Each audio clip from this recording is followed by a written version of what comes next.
Can the Deathslinger be played at max sensitivity? Especially console Deathslinger? Well, in this video I'm going to answer that question with some max sense console Deathslinger gameplay to back it up.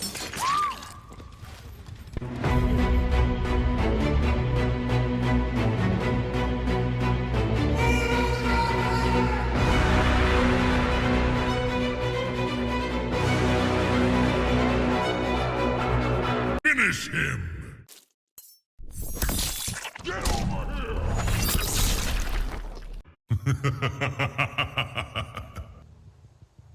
Yo, what's up guys? Scorpion here, professional gaming coach and former professional competitive player. How you guys are doing? Hope you guys are doing well. So lately I've been kind of had this idea of playing, especially I've been training a lot of Huntress, Deathslinger, Nurse, and also Blight as well, because Blight actually benefits a lot from the higher sensitivities. I've been training a lot with them at max sensitivity, which for console it would be, 100, which is the max, cannot go higher than that. Now, it does, like, if you ever played on console, it does seem like a crazy idea to play at 100. It seems like a crazy in a bad sense, like it would be too hard to control for it to be a good thing. And you can see usually when you're not used to the sensitivity, you might miss some hits like this as well. But it's part of training the sensitivity. You have to get used to it. You gotta play games, you gotta miss sometimes, so with time you're gonna get better. Now this is definitely not the first match that I played with max sensitivity on him, so I have already improved a lot, as you can probably tell. If you don't know, you can actually hit them through these things right here. I thought he was a little closer there, but I guess not. We can actually hit them through those little, fence things. It has like the same type of hitbox as a window. But yeah, to just like answer the question, yes, I think he is playable at max sensitivity, and I actually think it's a good thing if you can't play him at max sensitivity, because as I covered in my video regarding the best settings for Dead by Daylight, especially on console, best settings for console. I go over the button layouts and everything. I'll probably link that below if you haven't watched it, because a lot of people actually ask me that. I do talk a little bit about sensitivity there as well, and if you recall, I did mention that the higher the sensitivity, it is also always going to be better because it allows you for faster reactions. Okay, so for example, if the survivor is behind you and you have to do a 180 turn to see him. If you have a low sensitivity, let's say that 180 turn takes like 5 seconds for you to do. So it's essentially like a lag, so to speak. You already have like 5 seconds lag to your reaction time, you know what I mean? Before you can even see him. However, if you're playing at a like max sensitivity, which is really high, that 5 seconds probably is going to drop down to 1 second. So your quote unquote lag, or 5 seconds, is going to be dropped down to only 1 second. So you can see how, because you're turning the camera faster, you're seeing everything faster. So that also allows you to react to everything faster, which, obviously, I don't think I need to explain why that's a good thing. It's a great advantage to have those faster reactions. You can do things in you don't need as much of a big time frame to do things, because you react so fast. There's just so many good sides to it. The flicking, especially flicking types, you can probably tell in this gameplay that I'm doing quite a lot of flicking type shots. Which I guess the proper name for that would be drag shotting. If you ever played, right there, I probably shot that a little too late, but maybe could hit that. If you probably ever played Call of Duty, you probably are familiar with the term drag shotting. So if you ever sniped before, that's often used for sniper shots. Drag shotting, you can probably see me drag shotting a lot in this gameplay. So having a high sensitivity does kind of, help with those kind of flick shots that you kind of have to adjust very quickly to aim without losing too much time to do so. Now, usually that works, especially in Call of Duty, because there's auto aim. Here in Dead by Daylight, I'm pretty sure there is no auto aim, even though we're playing on console. So yeah, you do have to be actually like pretty accurate. So to get your shots to hit. But it's still something that I feel like it's worth doing because it just makes your shots easier to happen. You know, it's a technique. Now you can see I'm using quite an interesting build here as well. I've been playing with this build lately because I have all my killers and everything maxed out, so my survivors, all the perks that I use, you know. So I kind of stopped using barbecue because I don't really need the points. It's so much better when you have 4 free slots, you know, not forced to use barbecue. But I made up this ultra regen like gen regression build. It's pretty funny actually. Pretty useful actually. I mean, because you can actually use oppression and pop at the same time. Like maybe like if one is not active, you can use the other one. Sometimes you can use both at the same time. You know, like you're gonna kick a gen with the pop, but it's still gonna apply the effect of oppression on the other gens of the map. So it's really good, and you know they have a cooldown each. So usually, you know, when one is charging, the other one is ready, and then and so on. You kind of always have one of those two ready, so it's really nice. And it's actually pretty good. Like it kind of works as a ruin, especially because ruin tends to get destroyed. So once it does, you kind of have another type of ruin built into those two perks together combined.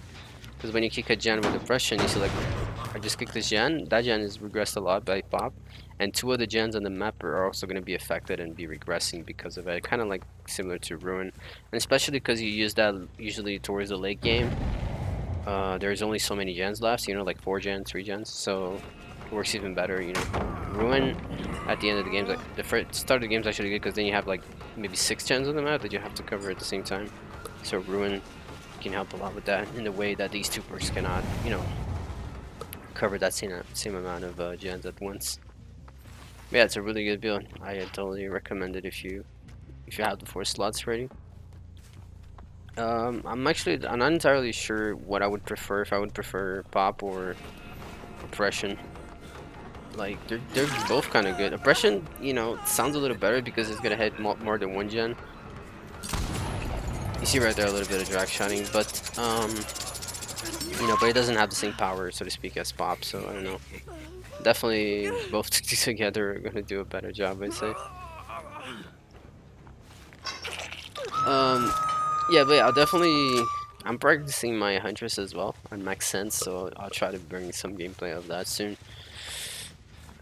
She's by far the hardest, I would say, out of all the codes that I mentioned to play at that sensitivity, because it's so hard to control, especially when you need to do like small adjustments, having the highest sensitivity, which is where I think is the problem. Like the problem with playing the high sensitivity, like it's really good. You have so many advantages to it, but it's really hard to like do very small. I could have probably hit that shot right there. I just wasn't ready. Same thing here. Yeah, I just shot a bit too late, but I could have totally hit that shot. It would have been nice too. But yeah, but making like very small adjustments is really tough when you have a sensitivity this high. However, it is something you can get used to it, because I was actually missing most of these type of shots that you see me hitting on this video when I first started, you know, training for a bit. But you get better, you know, you get used to it, and those slight adjustments do become a lot easier. Now also, so and you can see right here, once you get used to it, it just really just kind of honestly feel like normal SENS, with only the exception that you actually have the like insane reaction speed of everything, you know. It does, and if you're playing, like I'm playing on console obviously on this gameplay, but it actually feels like playing on PC when you have the sensitivity that high, because you know, mouse and everything, they turn the camera so quickly. So you do get the feeling that you're kind of playing similar to PC when you're controlling this high of a sensitivity. Another advantage as well, as you can tell, is it's kind of almost impossible for them to 360 you or anything of that nature, because you can easily follow them with the camera. That was kind of unlucky there. He kind of twerked his body a little bit, and it changed the hitbox for a second there. But yeah, as you can see, like it's like so hard, so pretty much impossible for them to juke you anyway, because if they turn to the right or left, you can like instantly just snap the camera to them. So you're kind of never gonna get 360 with this high sensitivity as well, which is also another advantage. The only disadvantage I would really say is just that, like I mentioned, the small adjustments. Um, and I wanted to practice on these killers that I mentioned specifically, because if I can use them with this high sensitivity, using the basic killers like the M1 killers at this sensitivity would be no problem at all, you know. Because if I can aim at the sensitivity, you know, just normally controlling the hit like this, it wouldn't be a problem at that sensitivity. I'm surprised that hit missed. You can tell it shot on the locker. I was really surprised I missed. You see, like right there, this type of shot, that is a really like slight adjustment. So usually, especially if you just start playing right now, like with that sensitivity you've never played before, you're gonna be overshotting a lot of those. Okay, like because you're gonna try to move just a little bit and it's gonna go way too much because of the high sensitivity, and it's gonna miss the shot. But it's something I got used to it after a little bit of training, and you can see it works perfect, man. But the reaction time is there, you know, even though it's working perfect. Plus the reaction time is there. So yes, I think he's totally playable at the sensitivity. I did try before a little bit, but you know I didn't commit to training it. But I did try playing him at the high sensitivity before, and it was a mess. It will be a mess. It'll always be a mess if you're not used to it. But you know, after you do some training, it does get better. So again, can the Deathslinger be played at max sensitivity? Absolutely. Do I recommend that you do so? Yes, absolutely. However, it's kind of like learning the nurse. You're gonna have to kind of take some beating, so to speak, at the start. But once you get used to it, it just kind of scales up from there, and you actually kind of be able to dominate a lot more because of that sensitivity. So definitely recommend learning that. I noticed that for hunters as well, when you have the sensitivity this high, because usually you know the survivors, especially hunters, they like to like turn their directions at the last second before you release the hatchet. With a sensitivity this high, you can actually see that happening and adjust, like literally in like less than a second. You can adjust to the aim with the hatchet. So even if they try to juke it, you can still hit him regardless, which is like an insane advantage. Like that right there, I was trying to hit Dwight as he was getting up from getting healed. But I guess I was expecting him to, you know, like stand up, but he actually like just ran forward, so that shot missed. And right there, I was trying to as well do the lunge over the structure, and it didn't happen. But it did happen the second time. And yeah, man, the Deathslinger is really actually quite strong if you're not missing your shots. I feel like he might be better than Huntress, honestly, because you know he doesn't really have like hitbox problems like the Huntress does. It's really easy to get his shots to happen. You just pretty much have to aim it right. The Huntress, you can aim it right, but the shot won't kind of hit him because he hits an object or something in the way. It's really annoying. Problem is that the Huntress guarantees the damage, and he, you know, not necessarily does. Because if the chain breaks, he cannot get the hits. You know. I don't know. It's a tough choice, but I kind of feel like, especially for console, he probably would be better than the Huntress if you're considering you're kind of hitting your shots with both. He doesn't struggle as much on high walls loop like the what's the name? The little big tree. There's a loop. He can actually get shots over the walls there. Huntress cannot. So, well, maybe she can if you aim at the very head, but they can kind of crouch down. You know, I mean, it's just more difficult in general to make it happen. Not with him though. Yeah, which is another thing. Like the survivors have a lot of reaction time to the Huntress shots. Because of the travel time and everything. To him, it's kind of an instant shot, so it's way harder for them to dodge that. So I guess that's the final verdict. Totally worth it, I would say, if you can train, and he's definitely playable at max sensitivity. There's many advantages to it.